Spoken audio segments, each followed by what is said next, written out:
Swashbucklers, you're listening to Under the Crossbones, episode number 153. My name's Phil Johnson. I'm your host for the show each and every week. Thanks for tuning in. Thanks for telling your friends and sending donations and visiting sponsors and coming joining us online and joking around and all that kind of good stuff that you do. I appreciate it. Helps me keep the old boat afloat. And without you, this isn't a show. It's me yammering in my office by myself into a microphone. Fun fact about the number 153 for episode number 153. In recreational number theory, who knew that was a thing? Recreational number theory is for people who don't have Netflix. In recreational number theory, a narcissistic number is a number that is the sum of its own digits, each raised to the power of the number of digits. Are you confused yet? Yeah, me too. What that means is if you split it the numbers and you go 1 to the third power plus 5 to the third power plus 3 to the third power, that equals 153. So it is a narcissistic number. And it also takes a whole bunch of selfies, and it's constantly on Instagram, and it's always like me, me, me, me, me. And that's 153 right there. So my guest on today's show is somebody who is not always me. It is Bruce Ellis of the Pirates of the Pacific Festival in Brookings, Oregon. Now, here's the thing. That festival happened last weekend. Yeah, so you might be thinking, why didn't you have Bruce on last week or sometime before the festival? And that's because the scheduling didn't work out. And we actually recorded it last week before the festival, but I already had last week's episode out, and so it went onto this week's show. Anyway, so whatever. Now you know about the festival in Brookings, Oregon. You're about to hear all about it, and you can go to it next year, and we're just going to assume that it was awesome. I'll get an update from Bruce pretty soon on it. But anyway, yeah, so the festival was last weekend, but we're going to talk to Bruce Ellis. We're going to go back in time to last week, to just before the festival, and talk to him about that. And Bruce is a go-getter, man. He's the guy who goes, this is missing. This should be a thing that's happening. And then he goes out and he creates it and he does it. So he's got a real fun story. I think you're going to dig it. It's pretty cool. InternationalPirateAwards.org. Yeah, that's where you go vote for the International Pirate Awards for 2018. And I believe you only have like 1 or 2 days left to do that if you're listening to the day this show comes out, because I'm pretty sure that the voting's over August 15th. So if you didn't go over there yet, go do that. InternationalPirateAwards.org. How was your week? How was your weekend? Did you do a thing? Did you go create something? Did you do something? Did you get off the couch? Did you just surf the DVR all weekend? I hope you didn't do that. That's fun. We need a little bit. I did a little bit of that. I watched. There's the new Bobcat Goldthwait. Bobcat Goldthwait produced show called Misfits and Monsters. It's really cool.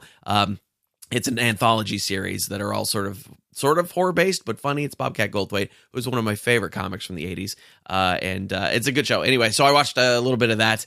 My girlfriend went to the spa. She went to a fancy spa day with her friends on Sunday, and they did a massage, and they did the sauna and the steam room and the jacuzzi and that kind of stuff. And she came home, and I said, how'd it go? Was it good? She said, the massage was good. I said, what else did you do? She said, we went in the steam room, and we were like, it's too hot in here. And then we went in the sauna and said, this isn't comfortable either. And then we went and dangled our feet in the jacuzzi for 5 minutes and left. I was like, all right. I said, how much did all that cost you? And she showed me the receipt. It was $170. Oh boy. Yeah. Right. Did you just like get a little verklempt when I said that, like I did? I didn't pay for it. It's her money. But I said, did you have to pay for that before or after the massage? And she said, after. And I said, they should make you pay for it before, because you don't want to come out of your spa day where you're all relaxed. You're like, yeah, I'm all relaxed now. And then have to give them your credit card for $170. That would ruin all the effects of spa day for me. Like if you paid at the beginning when you're already stressed out, then you can come out of there relaxed. Oh boy, $170 for a massage. I don't get it. I don't get massages myself. Anyway, so while she did that, I did a little cleaning around the house. I did some bookings for gigs, things like that. That was relaxing because I had done my stuff the couple nights prior. I played some shows in Benicia, and I played a show in San Francisco on Saturday. Both great shows, very different crowds. And I worked a new joke, a new little bit, a new little chunk in there that I've been trying to fix, and it worked. And it worked for the rich white people in Benicia, and it worked for the San Francisco super PC techie crowd, and that means it's going to work most everywhere. Because if with the kind of joke it is, and you'll hear it at some point, with the kind of joke it is, it's one of those that if it flew in San Francisco, it's going to work everywhere. Because it is a joke that San Franciscans would particularly hate if they didn't like it. So I was real happy that worked. So I've got a new little chunk that can go on the road. Speaking of gigs, this Friday, August the 17th, I'll be at the Deliberation Room in Stockton, California. That is going to be a super stacked show. I'm on there. Key Lewis is on there, who has been on lots of TV things. Taylor Tomlinson is making a special guest appearance. She's headlining the San Jose Improv, the 600-seat San Jose Improv earlier this week. And then she's going to come to Stockton and do a little pop-in for a guest set with us. She's been on a whole bunch of TV stuff, too. I'm the least famous person on the show Friday night, so that should give you a good reason to come out to the Deliberation Room in Stockton. It's going to be fun. August the 29th, I'll be at Zany's in Nashville, Tennessee, popping in for a quick set with Ian Harris that night. Ian Harris, very smart, very funny. That's going to be a great show. And then August the 30th through September the 2nd, that's August the 30th through September 2nd, I'll be at Comedy Catch in Chattanooga, Tennessee, playing with Landry that night, who's one of the coolest, kindest, nicest, funniest people I know. And I've known him for quite a long time. He's a good dude. So that's going to be fun shows at the Comedy Catch in Chattanooga. I'm then going to go hang out at the Bluebird Guitar Museum next door most of the days I'm there. Lots of fun shows coming up. We got Michigan, Arizona, Nevada, Minnesota, Florida, Oregon, Washington, Canadian dates around the Edmonton area coming up. Go to underthecrossbones.com, click on the tour dates button. That'll show you all the places I am going to be. We are sponsored today by TeePublic.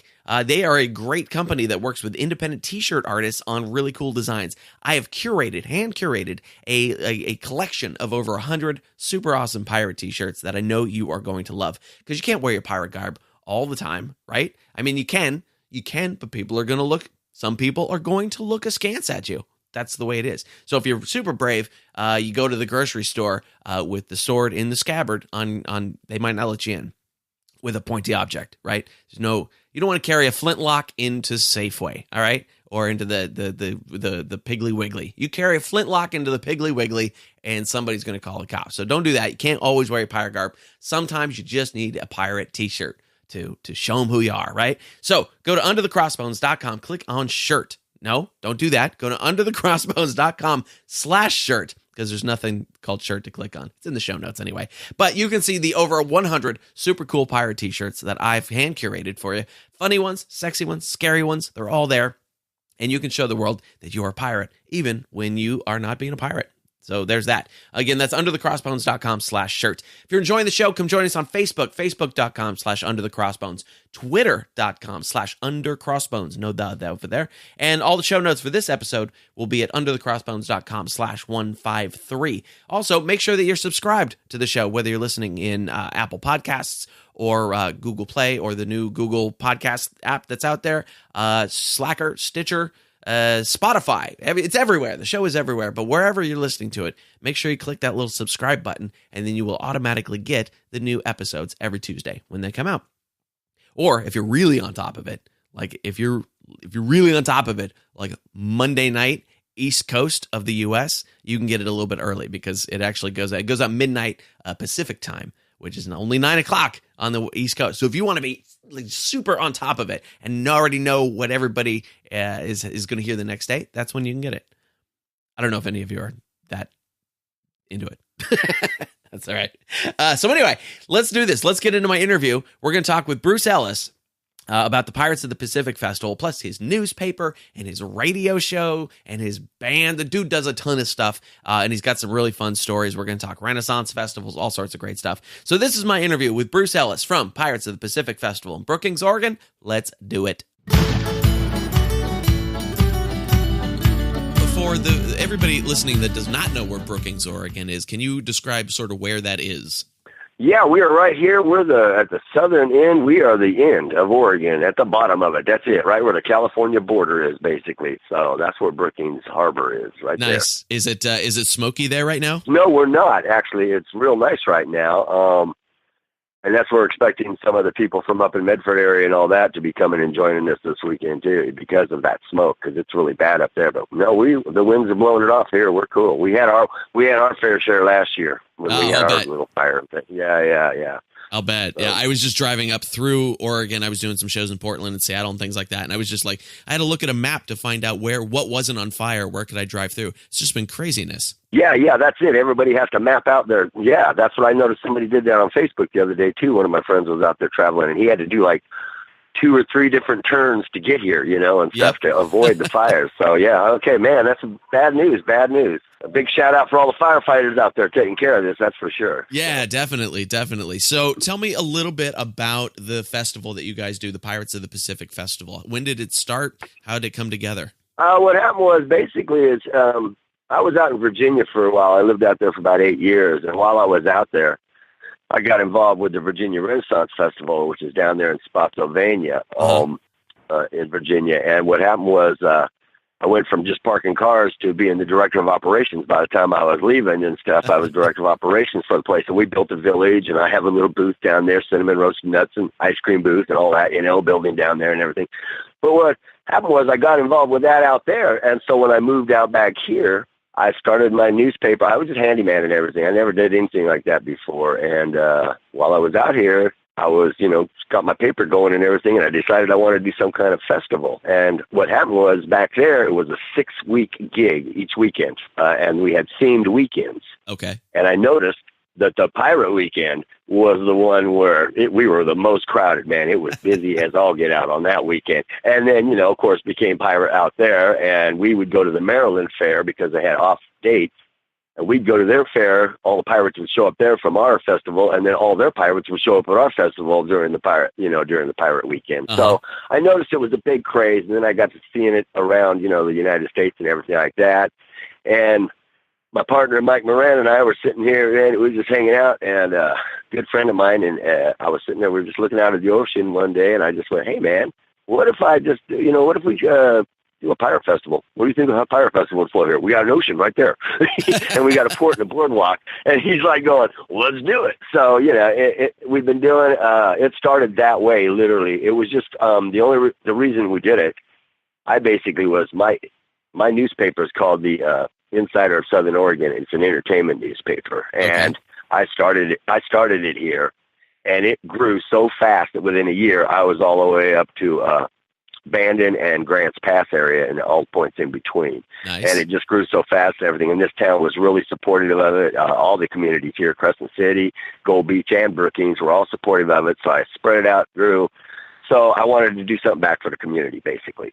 And so got together with my buddy, and we put together the Pirate Festival, and he's the cruise director. He takes care of all the entertainment, and I take care of like the vendors and all the business side of it and the insurance and all that good stuff. And we hold it down there at the port of Brookings Harbor, right on the boardwalk. We're going into our 8th year. Wow. So pretty much it just started, it brings like 3, it's one of the biggest festivals going on. It grew. We knew something was going to happen when the first weekend we did it, the first one. We had over 6,000 people there by Friday. Let's say like 3,000 or 4,000 people on Friday afternoon. And then on Saturday, there was like 6,000, 7,000 people came through. And we kind of knew we had something going on there. Well, now we get 20,000 people come through easily. And with the fires up there going on, I'm expecting another 5,000 people to come through. So, sure. So it ought to be pretty wild this year, and everything. But yeah, that's basically, it was just done to give back to the community. It brings like $3 million to the community, communities, I should say, because we load up the hotels and motels in Crescent City and Gold Beach, as well as Brookings. Nice. And so all 3 communities benefit from it, and everything like that. So it just is really, it feels good to do it. And we got reenactors, and, we do the whole 9 yards. And what's funny about it is I understand that we're like one of the only few pirate festivals that is actually near the water. That's true. Yeah. I thought that was pretty cool to know that. But the one we have in Vallejo here in the Bay Area, that one they do right on their harbor there. So yeah, the coastal ones at least get to be near some water. But there are plenty of them that are not anywhere near water. Oh, absolutely. Oh, yeah, absolutely. Like the Maryland one, I bet they're all, they're all big festival areas, designated that have different weekends, like I was saying. But yeah, the private runs, I was surprised. The one up in Washington, I don't think was near the water. Yeah, there's a couple of them out there, but it's cool. It was a great theme. It's been working out really good. Like I said, we're going on 8 years here, and during these, the minute I put the banners up on each side of town, the whole town turns into pirates. So Nice. I mean, businesses all get into it. They start putting their flags up outside their businesses, and everybody gets R, and I can't even walk through town without. Yeah, I'm Captain Curry. I took Curry County, and so I named myself Captain Curry. So that's my AKA. Yeah, and my partner's is Captain Squishee. So yeah, we get really into it. The whole town gets into it. Everybody, over the years, like I said, I noticed a lot more pirates every year. Yeah, so, that's cool. It's So a big deal. You spent now you've spent as long doing this pirate festival as you did doing the Renaissance Fair in Virginia. What kind of differences do you see either in the pirate scene or just in the way that you've had to learn how to run those festivals? Has there been any difference from East Coast to West Coast? Well, no, and that was the thing right there. That's what I was going to say. The only reason I was able to put this thing on is because of the experience that I had putting on you, because we did 6 weeks, and before we even had a place at the winery, we would travel. There was a travel and Renaissance Festival. We'd just show up in some podunk town at a park there and all of a sudden set up a village. I'd be out there at 10 o'clock at night putting up perimeter fence around a village, with the lights of a truck and everything. And then we'd get up the next day and there's all of a sudden a big festival there. So got used to doing that kind of stuff. And being the director of operations, I was able to get behind the scenes too. And really,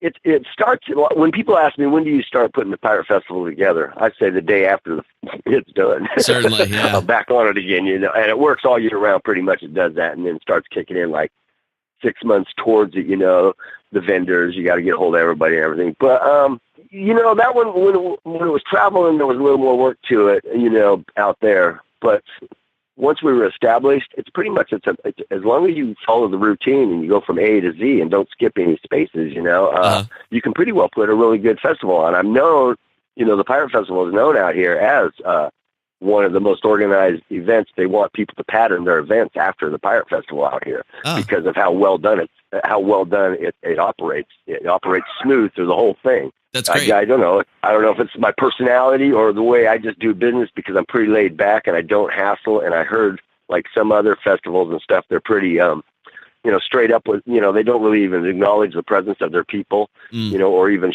they don't even see the people who put the event on maybe, during the whole event. And I'm a hands-on, one-on-one. I walk around the whole festival the whole time. I'm there for the vendors to grab me if they need me. I address any issue immediately and all that. So I think that's key. I think stuff like that is what's key to doing it. And like I said, we treat our entertainers differently than other people do. We give them, we let them hang out and be cool and have fun and all that good stuff and everything. Where a lot of places they want them to stay back in the back until it's time for them to get off. I heard all kinds of different stories, and we're not that way. And so that's what I think. It runs really smooth because of the way I operate it, pretty much. I think it's just get a one-on-one with everybody, and it's a big time. Like I said, if you came out here and checked it out, you would see how this community gets so involved and how much they love it and everything, and it can't help but go right. Sure. You know what I mean? Yeah, but no, I don't see any. I think the one day, you put the 6 weekends together and then you just put the one weekend together. It's pretty much. I had more people out there with me doing it, So, yeah, it's different just in that way, as I pretty much do a lot of the work and stuff like that. But the biggest headache I got now is just putting the village together, for this next weekend, getting it all set up and everybody. And once people say, when can you breathe? And I say, Friday when we open up at noon. Yeah. It's pretty much it. But yeah. That's I wouldn't cool. advise it for everybody to try to do a festival, but yeah. It's a lot of work. It really is. What kind of entertainment do you guys bring in? We bring in bands. We have bands. We have reenactors. The Bloody Skepper Plunder Club comes and they do cannon fires and a bunch of kids' activities, and they have a big encampment that they set up. And they're down there, like I said, shooting off cannons and muskets, and they got all kinds of good stuff to shoot off. And they put a nice little kids' activities thing out there. Walk the plank kind of stuff, and just all kinds of fun stuff. They're a really great group. And then we have like Frankie Hernandez band comes in, and we got the Don Antonias. The one thing this event is known for is the music. We have 2 stages, and we have music going on through the whole event, whether it's pumped in music or it's live music. You know, we got music going on through the whole thing. And we actually won an award last year. The Coastal Music Awards gave us an award for most outdoor event with the most music, you know, doing the most music and everything like that. In one weekend, we do more music than most people do in the whole year. So. But, and one thing that was really cool this year is we've got a really great surprise. I actually got ordained. So I'm the Reverend Bruce. Okay. Or Reverend Captain Curry or whatever, because I got ordained because we got our first wedding going to be happening this year. And I figured since I was captain of, it's going to be cool. I figured since I was the captain of the ship, I might as well do the Poseidon. So, so we're going to do our first wedding. It's going to be happening on Saturday, you know, around 3:00 in the afternoon. So very cool. That'll be pretty interesting this year. They'll have like 5,000 people standing there watching it. So they'll have a lot of guests, a lot of witnesses on that one. So that's fun. I think that's pretty cool. Yeah, it's going to be a blast. So that's you cool. know, each year we try to bring something different, but pretty much a lot of music. We got storytellers that get up there and do, you know, a guy gets up there and he tells old stories and stuff, old pirate stories and stuff. Another guy gets up and does sea shanties and all that good stuff. So we try to stick with a theme as well. And we, you know, try to bring in reggae music and some, you know, we've got some really diversified music going on. I'll say we can't really stick on that one. You just got to have different genres on that one. Yeah. So just because you got to get the bands, man. We got Celtic bands, we got, you know, blues bands, we got everything. But hey, it's entertainment going on, you know, all day long. That's cool. So we make sure and do that. Yeah, it's a fun fest, and it's like I said, it's really great for the community, and everybody comes to it every year. They seem to. Well, I got a good story right here, a perfect one. It still blows my mind. Last year, our reenactors had some personal, you know, stuff going on, so they weren't able to show up. Okay. Well, every good pirate should know somebody has a cannon. Well, I got a good buddy of mine who's got a cannon, so they didn't show up. So what I did is I just took this cannon. And I fired it off every time the crowd got a little low at one end of it. And I just fire the cannon off and everything and bring the people back down there. We had bubble. I had some other entertainment going on, you know, like bubble pool and everything where the kids walk around and then bubbles on the water and stuff like that. And I had those guys there, you know, and so I'd fire the cannon off and everything. And the funniest thing is I thought it would be the worst one, you know, because we didn't have our reenactors. And all this whole year, all I kept hearing was, "Oh, that was the best one ever." Well, I love you guys. This is great. See, that's what I mean. That's the best one ever. And I'm like going, man, here I am thinking like they're going to be like hitting me up going, "Hey, where were the?" They didn't even say a word about it. Didn't even know. And so I got them back this year. So it is just, that's a funny little thing because that's how much everybody loves the Pirate Festival around here because I was amazed at that. Nice. Yeah, that's cool. Funny. So let's go back a little bit. So did you grow up out, did you grow up in the East or did you grow up out here on the West Coast? Oh, man. Well, I was born on a planet in a galaxy far, far away. But no, actually, I'm a California native. I was born down there in California, actually Hawthorne, California. But my family, and no, not military, Dad just thought the grass was always greener on the other side. Okay. We moved all over the West Coast. I lived in Washington, Utah, Idaho, Oregon, California. The whole thing, all my life, going back and forth all over through the states. And I took myself out to Virginia. So pretty much, I'm a West Coast boy all the way around. So what did Virginia hold for you? That seems like a drastic shift from a West Coast growing up. And it was a drastic thing, and it was because I was married at the time, and the oldest son, she had 3 kids, and the older one needed to finish school, and he had some problems in California. And her family was out there, and I went and became an iron worker for about a year, terrorized every day on the job. That's right. But we moved out there for the family, you know, and everything. And then me and her ended up getting divorced as things happened. And then I got stuck out there for a while. So, you know, before I could get myself back out on the West Coast. So that makes sense. That's pretty much how that ended up. Yeah. How did you get into the Renaissance vein? My friends out there, I had some friends of mine that got involved with it. you know, and they needed some people to come help park the cars, you know, and stuff like that. And I see. I said, well, as long as I get a T-shirt and a hat, and I'm cool. So that's what happened there. So I ended up doing that. And the next thing you know, I ended up being, I was chief of security for a season. And then, like I said, I did some stuff because I was the road trip guy. I was the guy who loaded up the truck and unloaded the truck. And one time I did something at the units where I cleaned them all up and everything and put everything in perfect. And they called me up, and the whole bunch of them, all the board members were standing there, I guess, down at the storage unit. And they called me up and said, hey, did you do this? And I was like going, yeah. And they said, by yourself? And I was like, yeah. And they was like, you're our new director of operations. I went, okay. so pretty much, you know, that's pretty much it. You know, Daddy said, don't do nothing, you know, halfway. Do it all the way. If you're going to do it right. So yeah, I kind of just fell into it pretty much. And that's amazing. And then I got family out in Utah, and how I got back over here was my brother came and rescued me, helped me get at least to Utah, which I'm not too into St. George or anything. I don't like the desert. So I was out there for about a year, and then my folks managed to land here in Brookings, and so they were here for like a few years. And I came out and visited them 2 Novembers, and then the third November, I moved out here because my dad was told he had 6 months to live. Oh. So I came out here, and he lasted a year. I was really close. We got really close, and everything was good. And so I was with him all the way for that, and he lasted a lot longer. And then, so I was here. I started a handyman business, and I mean, seriously, guys, the next thing you know, man, I'm like involved in the theater because I got involved with the one little Renaissance festival that this girl did in the park once every year, just this little thing. And she didn't even have beer gardens or nothing really big. It was just something she did. And I got involved in that. She just happened to be involved in the theater. I got involved in the theater. Next thing you know, I'm acting, writing, directing. I didn't even know I knew how to do this stuff, but it was one of those small theaters where everybody had to pitch in. Sure. So, you know, you write scripts, we're doing skits, you know, and stuff, write them up. And I ended up being able to write and stuff. So rewrote the Cat in the Hat and did that. And then I got involved in the other theater, and I rewrote the Grinch, and it was a big success here and everything. So ended up being in the theater and all that, you know, and it just was been a wild ride out here. And my mom she was told, you know, that she had 6 months to live. Both my parents were heavy smokers, and they ended up, you know, getting the cancer and everything. And so she ended up getting that. So she passed and everything. And I mean, you know, she got to see some of the, you know, she got to see the Pirate Festival and got to see the papers take off and all that good stuff. And, that's nice. Let's see, the theater.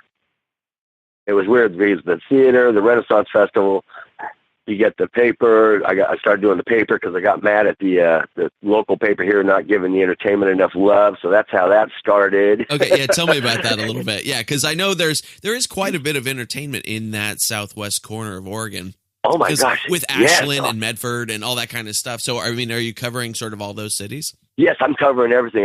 That's what I mean. The paper grew all the way up to where I'm covering the entertainment all the way up to Coos Bay, nice, Roseburg, all those areas up there. All the Medford, I grab Medford stuff, even though the paper is only in Grants Pass there.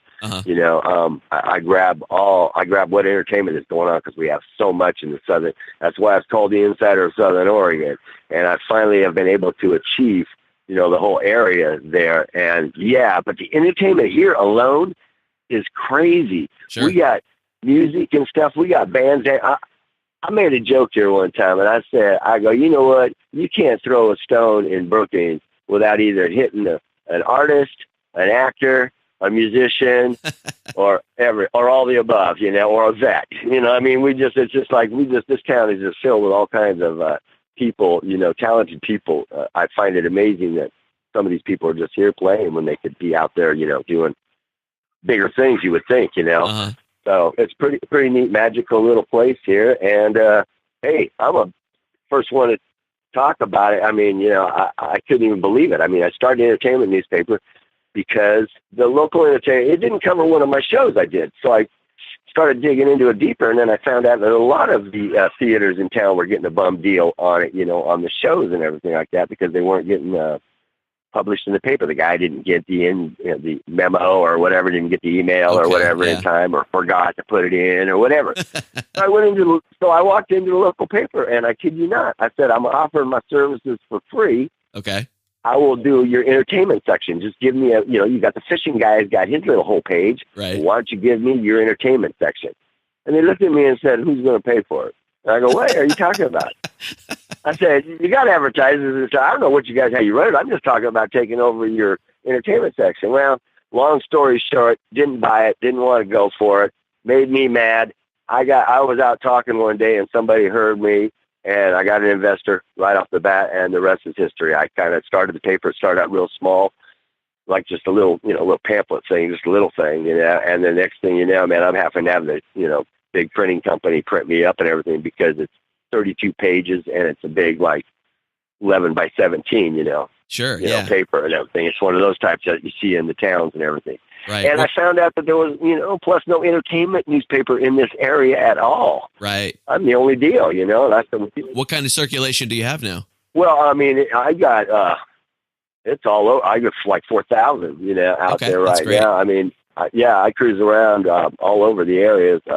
Like I said, I got a distribution list on here that's unbelievable and everything like that. So sometimes they even have to go higher on it. It just depends on how many, when the tourists come, I have to kick it up a notch and everything like that. Yeah. That's great. Pretty good circulation. Yeah, I love to see people that are supporting the arts that are going on around them, especially somebody like yourself who's involved in them. You know firsthand how difficult it can be to get any sort of press coverage, even the smallest kind there. So I think it's really great that you're doing that. Tell me a little bit about the radio shows that you're doing. You mentioned to me earlier.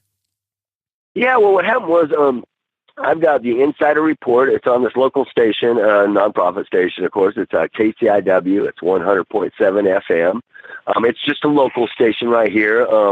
You can get them online, but you can only hear you can hear my Insider Report actually online if you go to kciw.org and go to their, listen to this play station.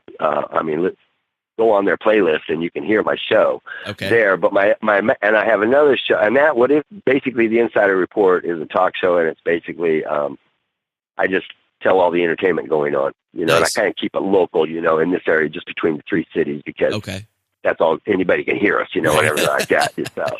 It's for the locals and everything, even though it's podcast, I mentioned a few things out of town, but pretty much I try to keep it local on that one.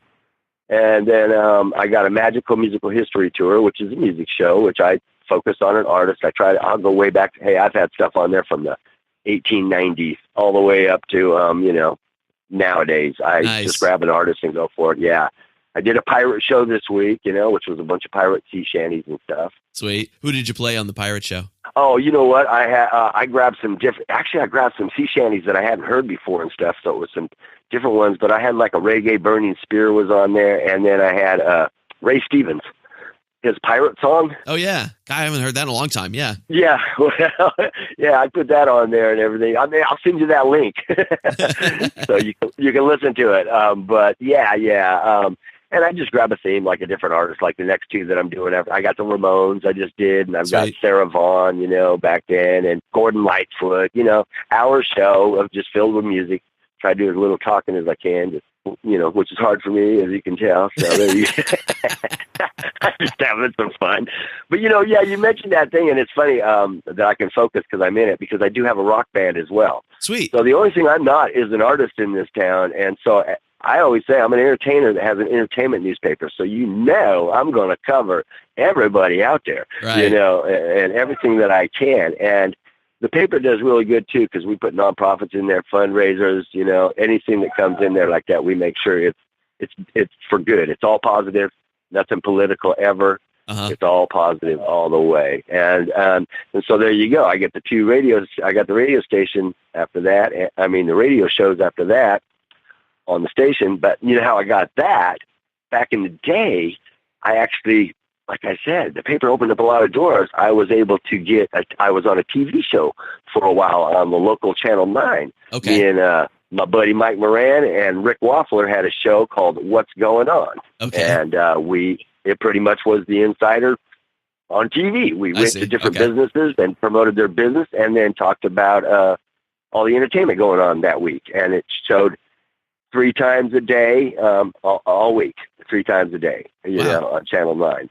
So Very it nice. was really, it opened up a lot of doors, and it was really good, And so what's funny is the producer from that one, she is the producer of the radio show as well. Uh-huh. So when I noticed the times that they had my Insider Report on, I'm going, wow, 6, noon, and 7 every day. Why does that sound familiar to me? And she goes, because it was your TV show times. And I was like, she did a little homage to the TV show. So, yeah. Nice. Yeah, man. And, I started a band out here. I mean, this place is magical. Like I said, I started a band just because I couldn't get on theater no more because I got so busy. Uh-huh. So it's easier to do a rock band. So I sing for Purple Days is my band. So we do that. And we're getting ready to do a big comeback here pretty soon after the Pirate Festival. So fantastic. That's cool. Great. You're such a go-getter, man. That is, I really like people who just go out and do the things and create the things. I think that's really great. You got to walk the walk, man. You got to walk your talk. You got to do it, Totally. I mean, it's not going to get done by itself. And the only way you're going to make something happen and cause ripple effect is by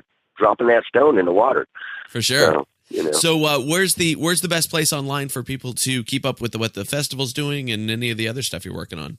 Well, okay, you can go to the Pirates of the Pacific Festival.net. Okay. And that is our full spelling, and that is our website. Cool. And if people are on Facebook, they can go to the Pirates of the Pacific Festival. I got a nice Facebook page and everything as well. Super. So those are the 2 things I got right there, though. That's what we got right now. Yeah. Great. Good. I'll make sure that's all linked up in the show notes. Yeah, and we got mermaids, too, and everything like that. So you get on site and you get to see all our beautiful mermaids and our queen this year. And each year we're going to have a contest that'll hold for, people can vote for the mermaid they want to be the queen for the next year and all that good stuff. So very cool. Excellent, man. Well, so thank you so much for taking the time to do this. I know the timing is going to be weird because this is coming out just after the festival. So we're going to assume it was amazing and nothing was set on fire. Yeah.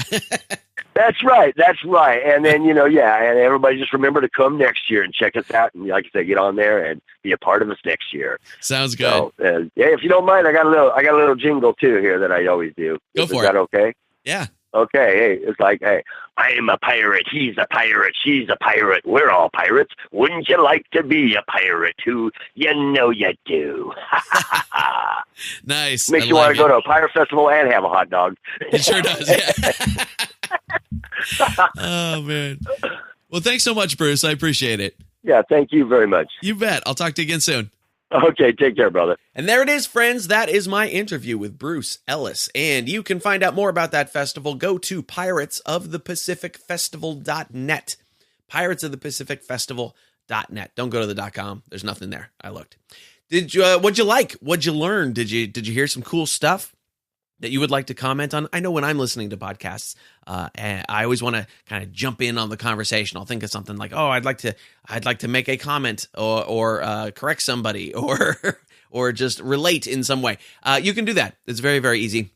Come join us over on the social media, Facebook.com/Under the Crossbones, Twitter Under Crossbones, and tell us what you thought. Leave a comment.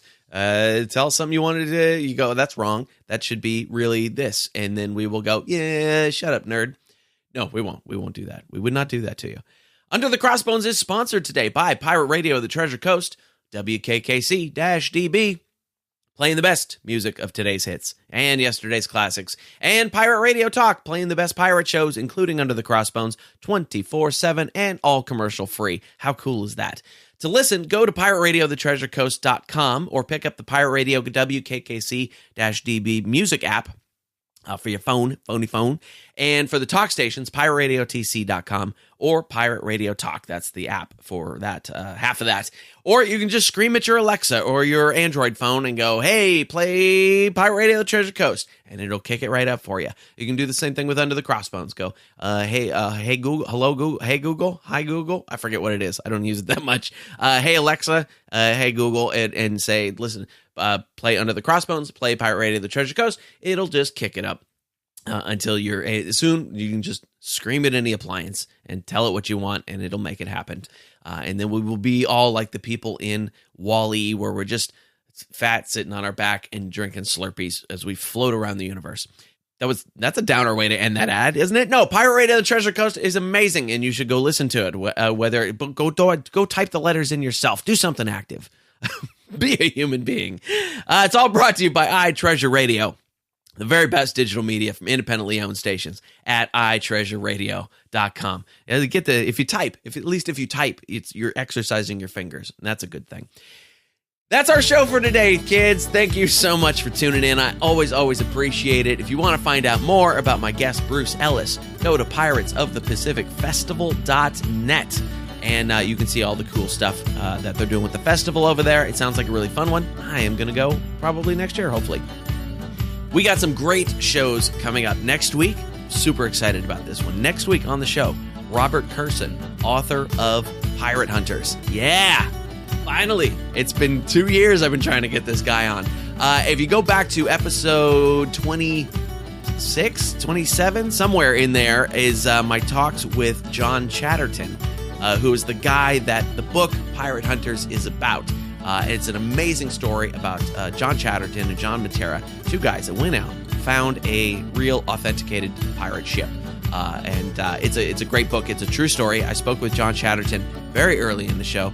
You can go to the episode guide on underthecrossbones.com and see what episode that is. I want to say it's like 26, 27, somewhere in that area. But next week, we're going to hear from the author of the book, Robert Kurson. And we're going to talk pirates. We're also going to talk about his new book, Rocket Men, about the Apollo 8 mission. So we're going to slide off of pirates a little bit. We're going to talk about space pirates, aka astronauts, and it's an amazing story and an amazing book. And I'm not to toot my own horn, but Robert Kurson said it was one of the best interviews he's ever had. So that made me very happy. That's coming up next week. Following that, Shanna Franklin of Tea and Strumpets. Yeah, I saw them at the Long Beach Festival a couple of weeks back, and they put on a very, very fun show. So we're going to find out all about Tea and Strumpets. That's coming up the week after. All right, so cool things coming up. Hit us up on Facebook, Twitter. Make sure you're subscribed, and I'll see you next week.